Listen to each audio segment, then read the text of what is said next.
Hi everyone, Georgie here with Ukraine Matters, bringing you another map update today. I'm still traveling, so the production quality is going to be a little bit choppy, but let's get to it because we have a lot of things to talk about. We started by discussing the bridgehead that Ukraine is having around Aleshki. Now, over the week, there has been multiple claims by the Russians that this bridgehead doesn't exist anymore, but I can confirm to you that it is not true. The bridgehead is still there, and it has actually widened. Now it's a 3 by 3 bridgehead. And while in itself you might look at it and say, well, does it really matter? Like, is it really dangerous? Firstly, what Ukrainians did, they crossed the river, they used the bridge, the Antonovsky Bridge, and they used the base of the bridge where kind of the concrete is the thickest to dig under it and essentially create an underground bunker. And now it's been expanded as well to start off and have their own, like a little bit of a bridgehead here. And if it's dangerous or not, in itself, it is not dangerous that much. Because what we need to understand is interplay with all of the other elements on the battlefield. First and foremost is that while there is not a lot that Ukraine can do from this current position, that they cannot just charge to Crimea, the biggest danger for crossing the river, the biggest danger for having essentially a part of the enemy territory on the other side of the river taken is that that part can be destroyed by artillery. And this is where we kind of get into discussion that we had in a previous video, which you should watch, where we talked about that Russians are having a lot of their artillery attrition, that a lot of their artillery are now being targeted by Ukrainians. And that means if Russia wants to keep the concentration of artillery, they need to take that artillery from somewhere. And with surprise to absolutely no one, the fact that Russia has chosen to move artillery, and I'm going to use the same color, sorry for Russians, Ukrainians, it's because the computer is a little bit jittery. So Russia has moved a lot of artillery from the Kherson region to the Zaporizhia region, to the region where artillery is needed the most, because this is where Ukrainian prime attack is coming. This creates the problem for Russians that now there is not enough artillery support to completely destroy ongoing forces. We've talked about that the biggest challenge for an attacking force and like how to win your opponent in the war conflict is to create dilemmas. And we talked many times about the different dilemma that Ukraine is providing for Russians. Now they're providing exactly the same dilemma because Russians have shot themselves in the foot uh, in a sense that they've destroyed the Kakhovka Dam. At first, it obviously helped them a lot. It helped them a lot to delay Ukrainian offensive, and a lot of people started speculating on the previous video. Oh, does that mean that Ukrainians like no? That doesn't mean. That means it's just the Russians are dumb. That's the only thing that means. But now the situation is as follows: Ukraine controls the flow of the river. If needed be, they can make a river shallower because they can close the slush gates. I'm hoping I'm pronouncing this correctly. Sluice gates. Oh my God. It, anyway, write again how to pronounce it correctly. So now Ukraine controls the flow of the river. And now Ukraine has already a bridgehead.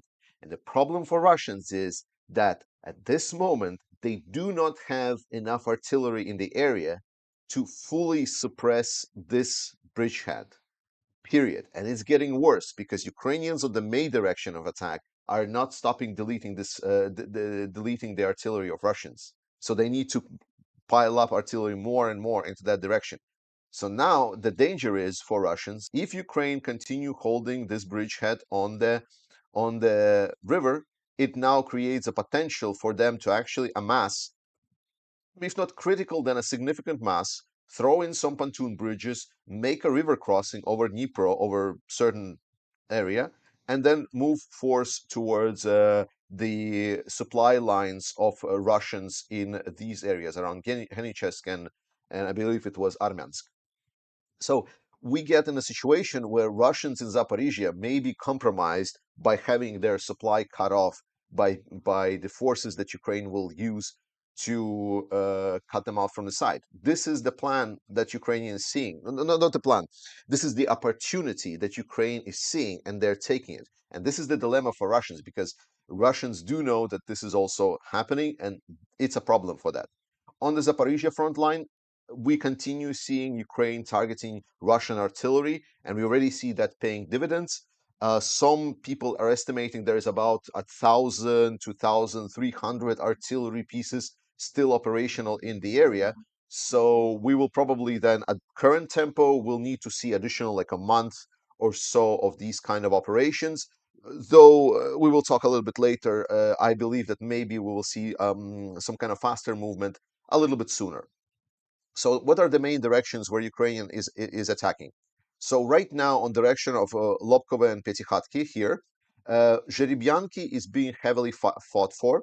Russians have tried to counterattack. They were able to successfully push Ukrainians from the outskirts of Zherebyanki. Since then, Ukrainians have re-engaged, and now there is like a proper battle taking place at Zherebyanki. So at this point, this is like stalling. This is where Russia is still trying to hold on to certain positions, but we're going to talk about this more. Second, Robotine. This is the second direction where Ukraine is having an advance. If you can see, right now, Deep State Map has indeed recognized that the salient has expanded and Ukrainians are moving forward. Moreover, Russian sources are reporting that not only Ukrainians are right now already fighting in the north side of Robotine, but also that the fields to the west of Robotine here have also been taken by Ukrainians, and they are already in their own trenches. So if Ukrainians are already in Russian trenches, that is not good news for Russians. That means that the situation around Robotine is going to deteriorate. Now, there's been some speculation by different pro-Ukrainian sources that Ukrainian forces are already taking Noah Pokrov, Noah Prokopivka. That is not true. This is nothing that I can confirm. So at least Russian sources say nothing about this. So take it with a grain of salt. Then we go into the Velika Novosilka axis, and here I cannot say a lot because Russians have not acknowledged certain things. But let's just say that there are things that are happening on this western flank of Staromayorsky, where the hills are. So, like we can think about this way: this is the hills that are overseeing Staromayorsky, that is in valley.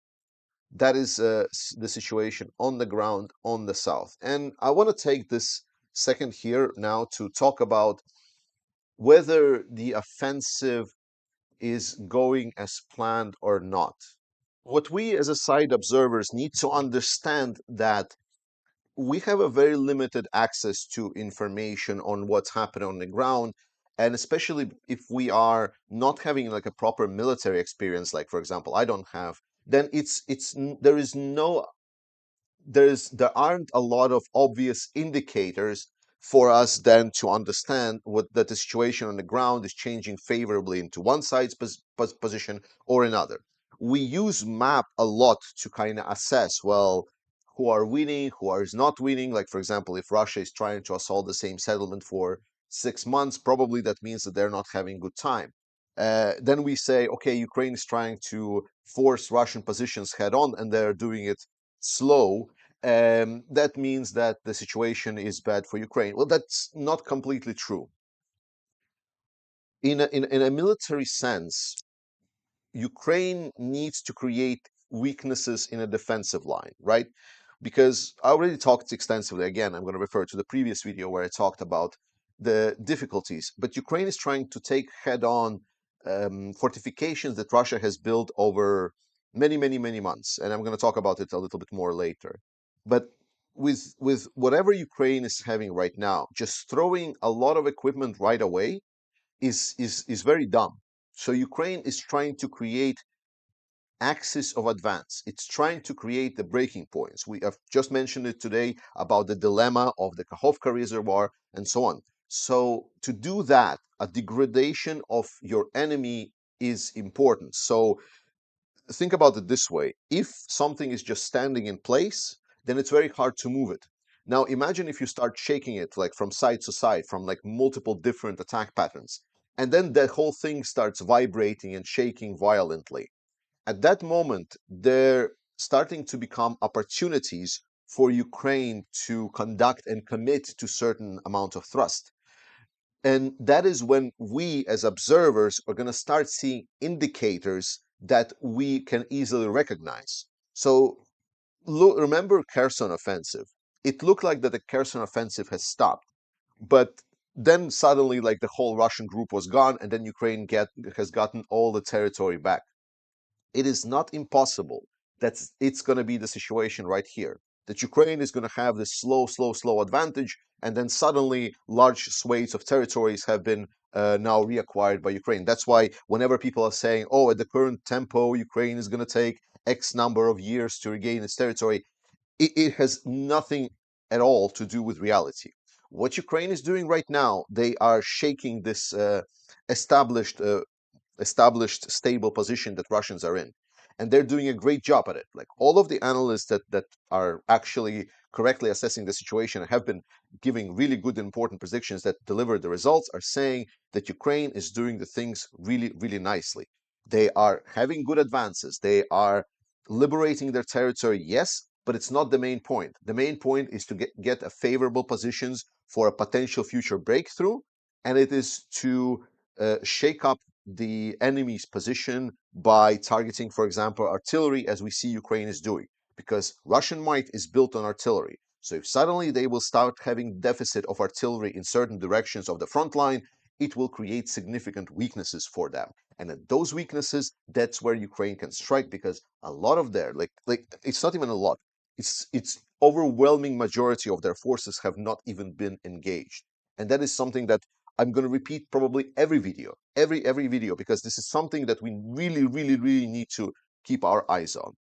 Now let's talk about the how how problematic this offense is for Ukraine, because we remember during the first kind of moments of engagement, the initial lines of attacks and so on, to get the enemy positions to be exposed. Ukraine has lost certain equipment. Well, now recently they've published a video of Ukrainians actually getting to those positions where they lost that equipment. For example, lost their Bradleys and Leopard tanks, and now evacuating those. So that equipment was lost in a gray zone, but Russia never retook the gray zone. They were just hit by artillery, and now a lot of those vehicles are being recovered. And to that extent, vehicles got destroyed, yes, but they also protected the lives of the soldiers. One of the recent conversations that Chief Sergeant of the 47th Brigade was talking about, he was saying that when they were planning the operations, there was an expectation that the total number of losses of their troops will be 14%. Incredible number. Like, so think about it this way. You and 100 guys are preparing to go on a mission. And then you basically get a printout and says 14 of you guys are going to die. That's basically was what was there on the paper. And what this sergeant of this saying, he is so lucid because people are talking out of their asses without knowing the actual situation on the front line. And he's saying, with the tactics that they're having, with the equipment and vehicles that they're utilizing, they're able to maintain the losses that they're having, not to 14%, not to 14%, but to 2%. This is the important part that we don't underscore when we underline when we are looking at the situation on the ground, when we're looking at, oh, Bradley was lost, oh, Leopard was lost, oh, this equipment got exploded there, oh, there is a drone that is flying into this artillery piece, like that. All of the equipment is just, it's there for churn. It's equipment that serves a purpose and most probably is going to be lost and destroyed. That is normal. Losing equipment is normal. What is important is two things. A, are you achieving your goals? And B, what are the costs of achieving those goals? There's obviously the impossible triangles like time, for example, and loss of life. We know that loss of life for Ukrainians is vital. So that's why, for example, they're okay sacrificing a little bit more time, because the level of mining there is immense. But if Ukraine essentially is 7 times less losses than the expectations, but yes, some equipment is getting lost, I want to ask you a question to ask to yourself: is that a bad exchange? Do you think that if you would have 7 times less losses, is that a bad exchange for losing a Bradley or two?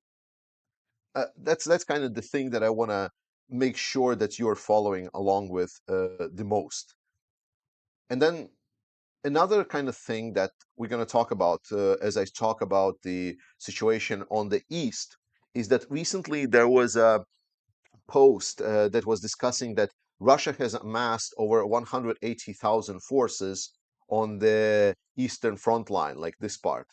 And a lot of people were having a surprised Pikachu face saying, "Whoa, that's a lot. That's a lot. That means Russia is going to have like a massive breakthrough force." Well, firstly, that's already known plan of the Russians. I've talking about this couple of videos ago that Russia is waiting for Ukraine to commit and then do the counter push to around the area of Rubizhne, Liman, and so on to like, essentially divert Ukrainian um, attention. With 180,000 is not a lot. That's not the forces that is necessary for any kind of significant breakthrough.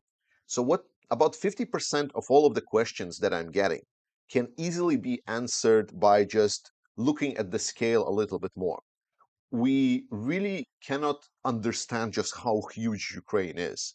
And we don't see the scale of this war because I'm getting weird questions like, for example, can you destroy the mines if you just fly in a drone with a grenade?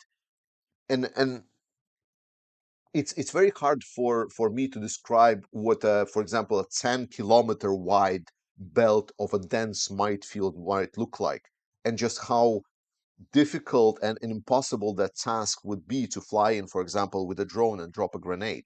And that is all because we are looking at this map on our screens and we are perceiving the war in a very small scale. But Ukraine is massive, it's huge. So I call for everyone. Um, Please measure the about 2,000 kilometers anywhere on your country where you are, and try to see from where to where it is. And then consider if on those 2,000 kilometers you would have enemy forces, how many people would it take? And how if 180,000 over, for example, 1,000-kilometer front line would actually be a lot or not? Because it's not a lot. 180,000 is not a lot. Can it pose a threat for Ukrainians? Yes. But can it be like a major offensive that will turn the war around? Absolutely fucking not. Now, let's talk about the other parts. So the situation about Avdiivka and Staromikhailivka. Firstly, there has been certain how do you say, improvements in this one area here in Staromikhailivka and Pisky. Especially interesting was around Pervomaisky, because here Russians were gloriously publishing videos of how bravely they are defending against Ukrainian offensive, with only one caveat, that they were showing videos where Ukrainians were attacking in positions that were supposedly be already completely under Russian control. So they were already closer to Pisky than before. So Russians basically implied a L on themselves. Around Avdiivka, we hear that Russians want to try to kind of attack, and they're looking at Avdiivka and say, "Oh yeah, now we have ability to attack." So there has been some direction moving from Opitne. Guys, it's a fortress. Avdiivka is fine. Ukrainians, on the other hand, are having a really good job. What is happening right now with Ukrainians? It's really good. But let's go part by part. So, firstly, Kurdyumivka. Around Kurdyumivka, there are significant there are gains. They're not yet significant, but Kurdyumivka is now threatened. Around Klishivka, my sources are reporting that there is basically one or two strong positions that Russians are still holding. But if those positions and when those positions will fall, that's when Klishivka is going to be pretty much already like then it's just basically just being taken.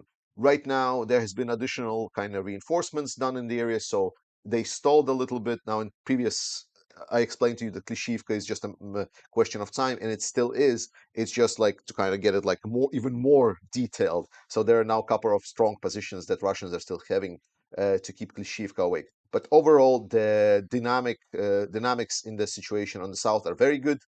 Then on the north, around Berhivka, this is where we have the most recent thing happened, where Russians tried to pose a counterattack, and that initially they were successful, so they were able to push Ukrainians just a little bit back from Berhivka. However, as they were moving forward from Berhivka, they got in a complete, I would say, a trap. We can call it a trap, and they got demolished. And on their shoulders of the fleeing artillery, not artillery, fleeing forces on destroyed, Ukrainians were able to gain significant advantage. And we're going to see there has been videos and so on yet, so it's all kind of spoken, and Russians are reporting as well. But there has been a very devastating loss for them around Berhivka, and it seems Ukrainians will be advancing quite further away.